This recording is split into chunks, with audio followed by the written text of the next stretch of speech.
Welcome in, guys, to another episode of the Advisor Odyssey podcast.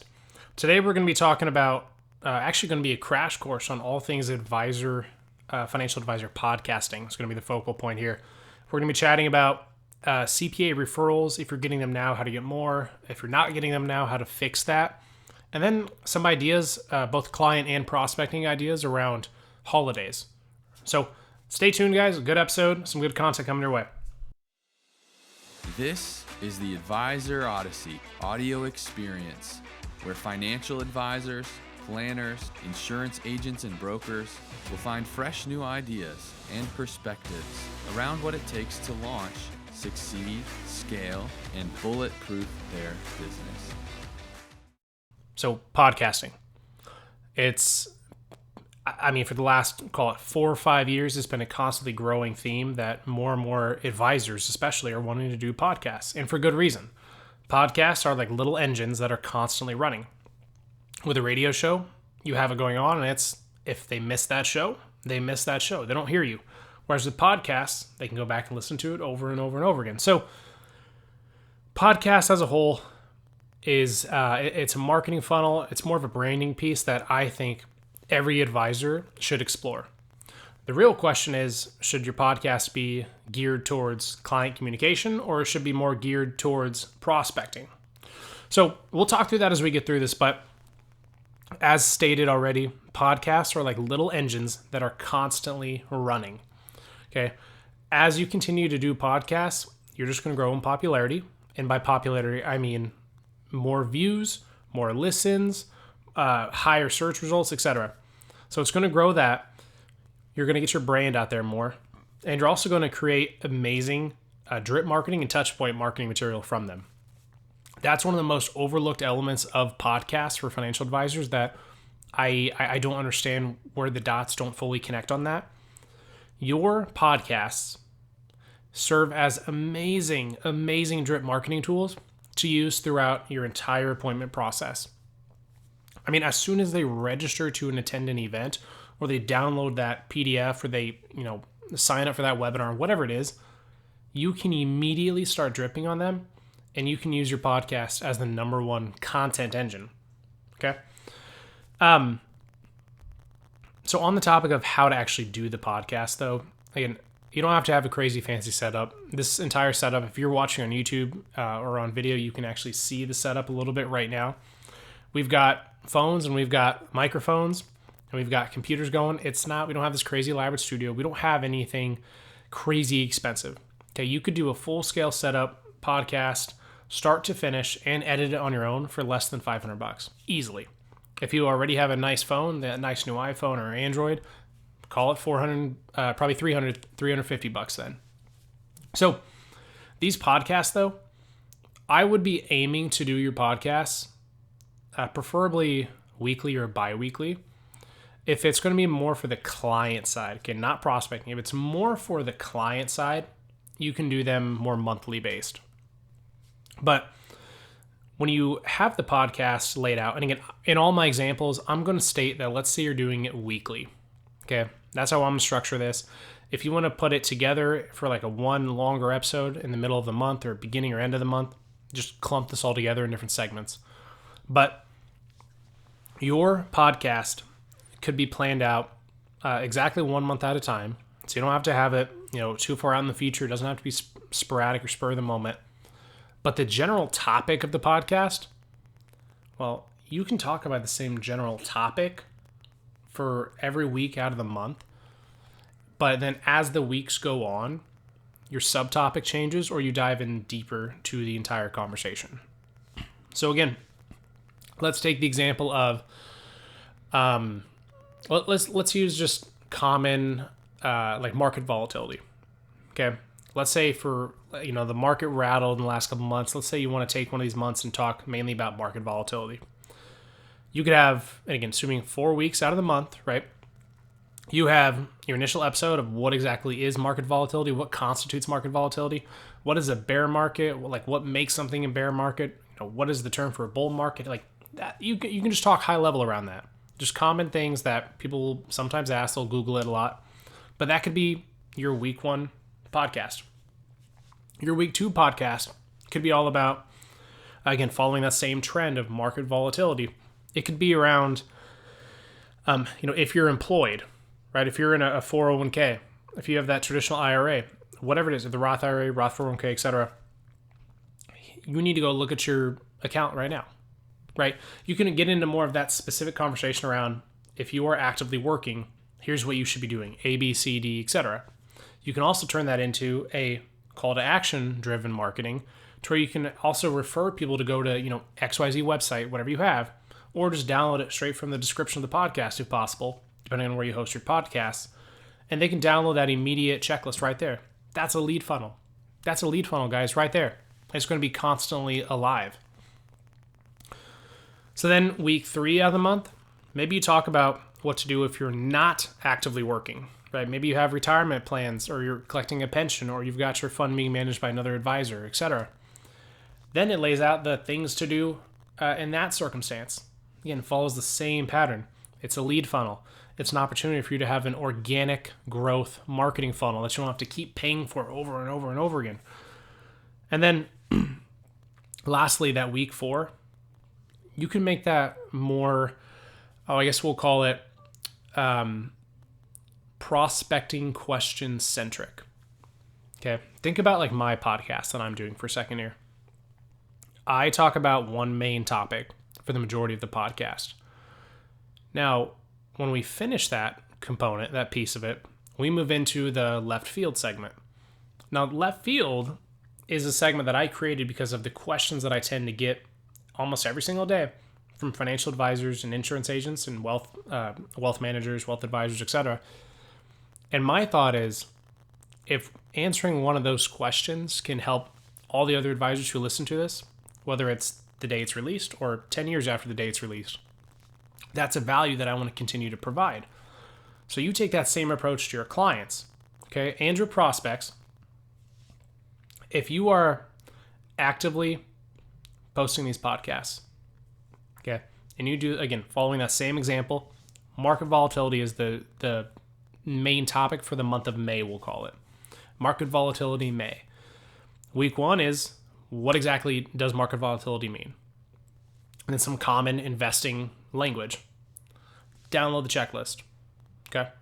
Then you have the second week, things to do if you're actively working, what you need to know about market volatility while you're actively employed and saving for retirement. Download the checklist. Download the guide.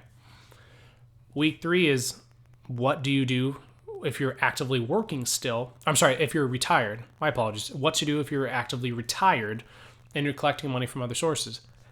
Download the guide. And then that fourth one could be an open invitation for anyone to ask questions.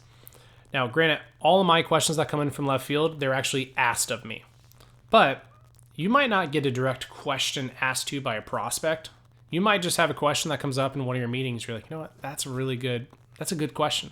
I've been getting that a lot lately. That's the one that you can use for your 4th podcast. Jot down a couple of the questions. Now, you do have to be careful with this for obvious compliance reasons. You're not giving investment advice. But again, following that same trend, one of those questions could be, hey, let's say I'm the advisor. Hey, Daniel, I tend to hear a lot of people talking about the difference between a Roth IRA, traditional IRA, a Roth 401k, a 401k, a pension. Like, I don't know what all of these really mean to me, like how they impact me or if I even have any of these. How do I find out if I have any of these? And if I don't, how do I find out how to get them? Like, that's a question you can answer, right? You're not giving advice. You're just providing general education. So that 4th week out of the month, that's your opportunity to really take it and use however you want to use it. And you can sub in market volatility with legacy planning. Like maybe it's Life Insurance Awareness Month. You can sub in Medicare conversations and healthcare conversations, long-term care. You can sub in topics around personal finance and blogging. I had a whole clip from a previous episode talking about the 10 areas, like core areas for creating content for, now granted it was for written content, but the same is true for video and audio content. Just create, and there's 10 of them. So take those 10, then add 2 specific ones to you. That's your monthly content, right? That's your monthly content. Year over year over year, keep creating that same content. Now, I did reference that there's a difference between prospect forward podcasting and client forward podcasting. I want to be clear in the sense that the difference is only in the goal of the podcast. Okay, is the goal. Is your goal to stay communicated and top of mind for your clients, or is your goal to be to leverage the podcast as a potential prospecting and marketing funnel, like systematic prospecting funnel? So that's what's going to change. What's not going to change, and what's going to be static across the two, is you should, like in your podcast, the language you use and how you explain things, treat it as if you're only talking to your clients. Okay, I can tell you from personal experience doing this podcast, my first few episodes, it was very much geared to how can I impact people I've never met and might never meet. And while that's still true, I've changed my own mindset, and it's helped me, by the way, it's helped me be more comfortable and more active and more creative when I take my mindset, instead of thinking about how to impact people I've never met, it's also how do I make an impact on the people I know and I'm working with now. And then it dovetails into people I'm not working with, not who I don't know now, how I can help them. So always be client forward first. Helpful tip here is to target 20 to 30 minute episodes. I know some podcasts go long, they go 45 minutes to an hour, sometimes longer than that. I know some podcasts are little snippets, they'll be 5 minutes or 10 minutes.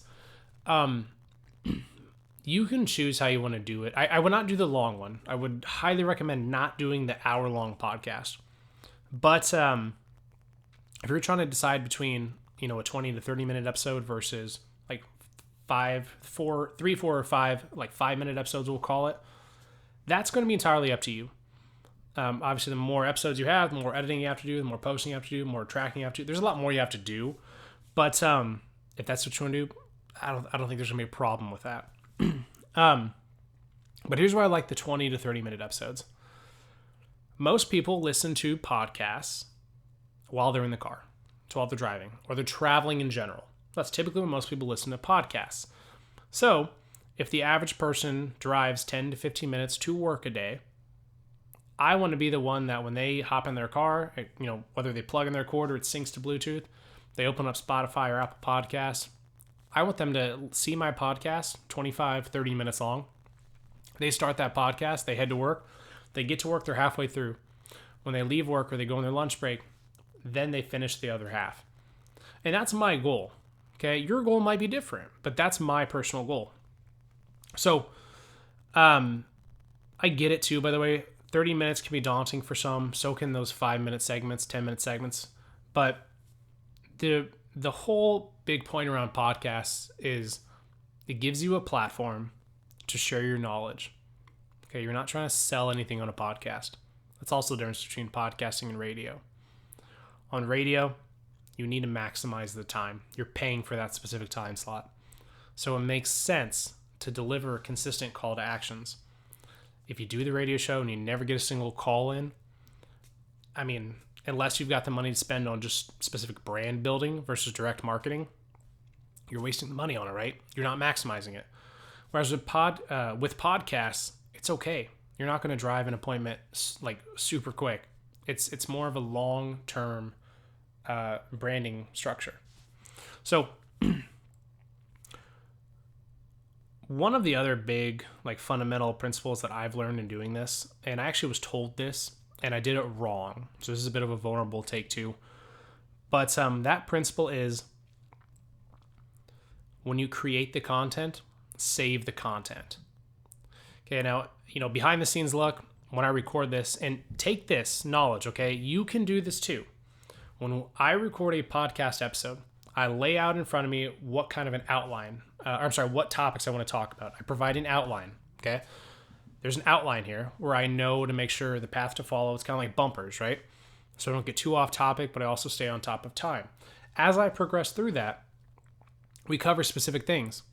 So far, in the last 10 minutes of this entire episode, I've already told you how long podcasts should be, why they should be that long, how frequently you should do them, why they're good drip material. Those are all content pieces that can be repurposed and used. And quite frankly, they will be reused. That's the goal of it. So I was saving my content, but what I wasn't doing that I learned from. Yes, I was repurposing it and posting it. I never really actually chronologued it. So now, for example, in this episode, when I have conversations with advisors wanting to know more about podcasting, wanting to know if they should be getting into it, what they need to know, some best practices, strategies, tools, etc., I know that I have this episode recorded and I will have it hyperlinked. So whenever someone asks me that question, I know that I can follow up their question with an immediate link to listen to my episode. Okay? That's the goal of it. Keep that in mind when it comes to the financial planning side of it. You have prospects, probably more so prospects, but you'll have clients too. They'll ask you things like, I've got my 401k or my pension plan at work. I don't really see a need to replace it. Why would anyone want to replace it? That's a question you might get a lot. Okay. Again, this is why it's also important to remember the objections you get and the questions you get and have common answers for them. That becomes an opportunity for you to answer that question on a podcast in the way that you want to answer it, not on the spot. You've got time to prep your answer, and then you share that. Okay, whether it's solicited or non, okay, whether they ask you or maybe you're just thinking that could help them, you still send it. Whatever it is, that becomes content you can use. You say it once, but you use it 10 times. Okay. Another piece of podcasting is make sure to track your results. It can be a little daunting to track like the listens, and you don't want to get into all of those weeds of it, but some easy ways to track it. When you sit down with someone for the first time, if you're not already, you should be asking them how they first heard about you. Okay. How did they hear about you? Why do they want to meet with you? Some might say, I actually heard your podcast, kind of maybe start listening to you. Now you know that it's working, right? Whenever it comes to your social media and like the branding you do as a whole, you should be putting your podcast, at least like the Spotify or the Apple Podcast logo or whatever other platform you might be using to host it. Have that icon, that logo on all your materials. Have the name of your podcast everywhere. When you send out a newsletter to your clients, include to them, like send it to them, the past episode or two that you had done in that time frame, however frequent you do your newsletters. If you do it once a quarter, they should be getting probably 3 to 5 episodes of your podcast hyperlinked and laid out in front of them with the topics attached. Okay. Try to do as much evergreen content as possible. Reason number one, kind of an obvious thing, but it's compliance driven. The worst thing you can do is talk about some sort of rule or some law or legislation that is now expired, right? Let's say you're talking about a really easy example. This is tax brackets. If you've got an episode of your podcast airing from 7 years ago when tax brackets were different, and that's still there, people are still listening to that, and they actually take action upon the stuff you shared 7 years ago, that's a concern. But you can still overall talk about tax brackets and how they change and how you should always look at it. Here's where you can go to find it. Stuff like that. That's evergreen content. Okay. But the other reason you want to have it evergreen is because you want people to download your episode. Okay. This will, from the algorithm side, it'll bump you up, right? You'll get noticed more. It'll also provide you with really good data on who's listening. But the other side of it is, if your episode stands the test of time, at least for the short term, again, 7 years is a long time. One episode you do lasts 5 years of relevance. That's awesome. The more long lasting it is, the more likely it is to be downloaded. Okay. You're going to get a ton of hits on it, ton of downloads on it, ton of people sharing it, perhaps comments, like whatever it is. You want it to be downloaded and you want it to be listened to over and over again. So again, those are some of the high level podcasting strategies for financial advisors. There's some other, small, like minutia type driven strategies that I would highly suggest you look at and dig into on your own, on a more like specific basis. But in a general sense, that's a lot of the information that you should need to be able to jump into podcasts confidently. From left field, where we take a swing at answering your specific questions and share our insights into the more common challenges that financial advisors, planners, insurance agents, and brokers typically face in their business. Now, moving to the left field segment, guys. This is a question that I actually really enjoy getting because it allows me in my conversation to provide perspective to the advisors I work with. And that question is, hey, Daniel, I refer a lot of my clients and even some prospects before they become clients to a couple CPA firms near me. I know the guys or the gals, I'm happy with them, but I tend to never get any referrals back. Or if I do, they're very rare. What am I doing wrong? So this is kind of a funny topic here, because most CPAs, and I want to be careful how I say this, most advisors are putting too much faith and trust into the CPAs they refer to. Because as soon as an advisor, you refer someone to CPA, they're going to be helping with taxes. Let's say they're just general accountant based. Like, they're doing the tax returns. That's their value, like primary value. They can do more than that. And they probably do more than that. But that's a primary value to them. And it's an easy way to refer people. Hey, as we get into tax time, I want to refer you to my CPA that I work with. Great guy, great gal. They'll help you with your returns. That's really simple. But when a CPA were to flip that switch and then they say, hey, I want to refer you to my financial planner, really nice guy, really nice gal, they can make sure they build you a good plan. It's a little more convoluted than just a tax return, okay? Or maybe it's an internal audit type situation, because now that CPA has really created liability for themselves. Okay, you have your natural referral center of influence hurdles that you have to overcome. People feeling like they're being sold. People saying that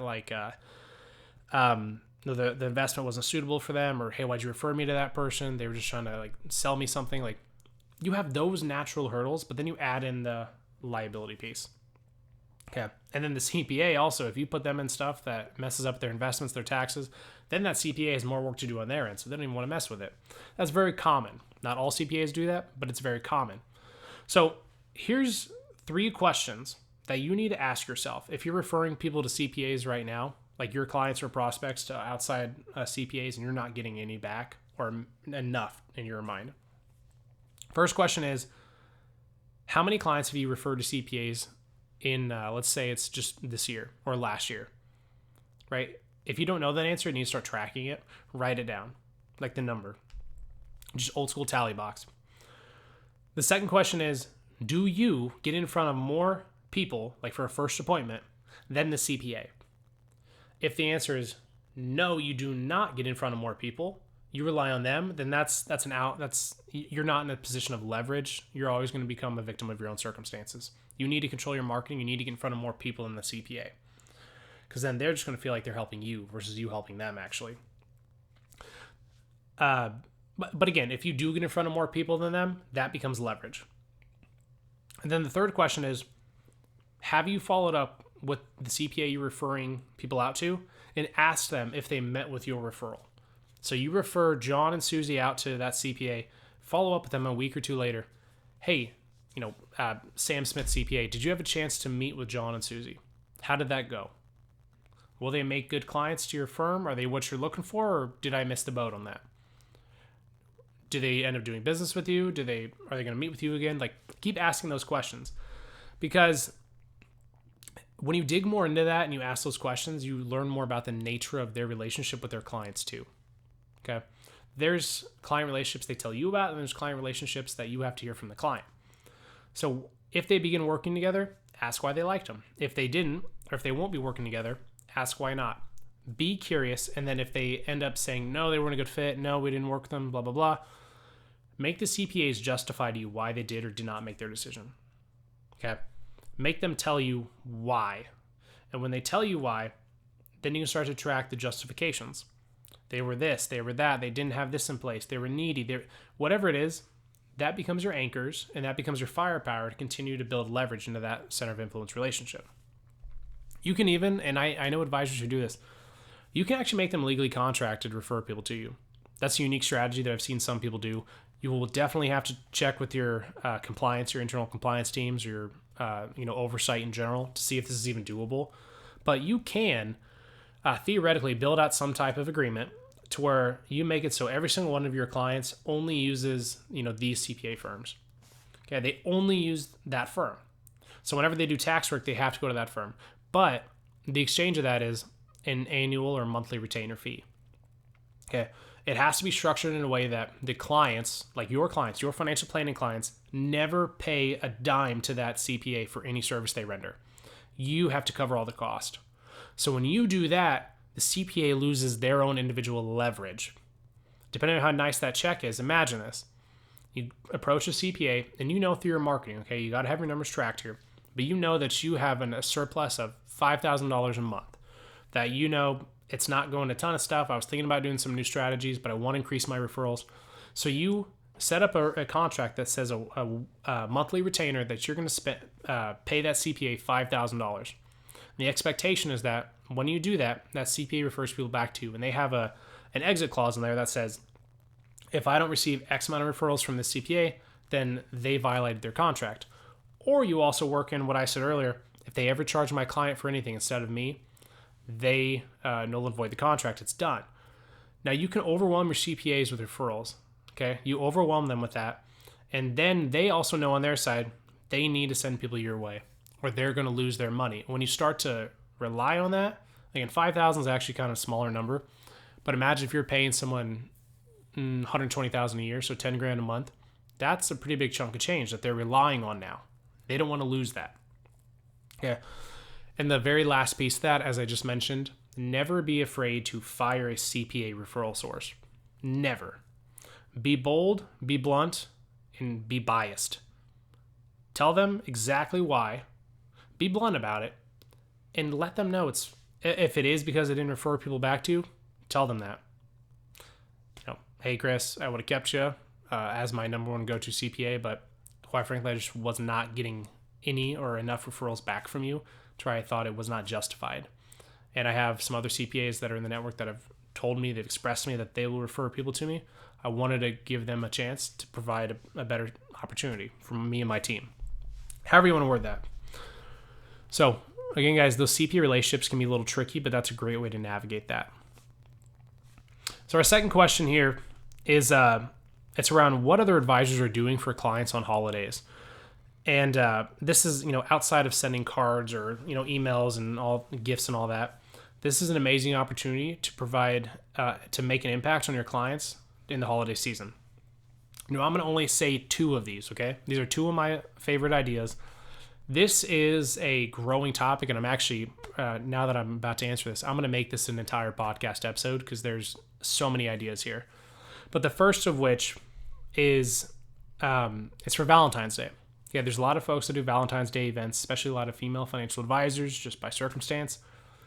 But you should be hosting an event, I believe, that's dedicated specifically to the women you work with. Where you want to do that event and when you want to do it, up to you. I would recommend doing it around Valentine's Day. And if you have a large enough client pool, invite the single, widowed, and divorced women. Don't invite the women that are actively married. Okay. Invite the single, widowed, and divorced women because they typically spend Valentine's Day with each other or by themselves. So they're likely going to have a lot of free plans. They'd be open to doing something else. And then with this event, go over the top with it, right? It's an appreciation event, not a referral event. You got to be very clear about that. So never talk business. Just make it the most amazing experience you possibly can.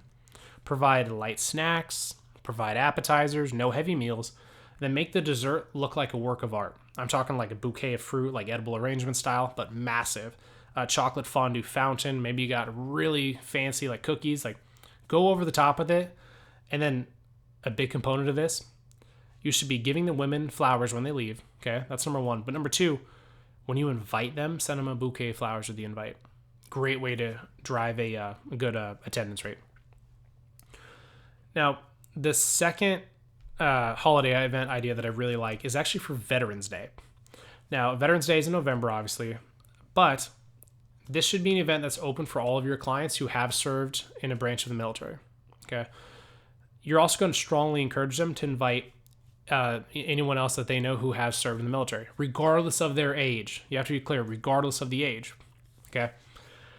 If this is done right, this will probably take a year or two, maybe 3 to actually catch some steam, but this can become its own entirely like separate or like individual pocket brand of yours.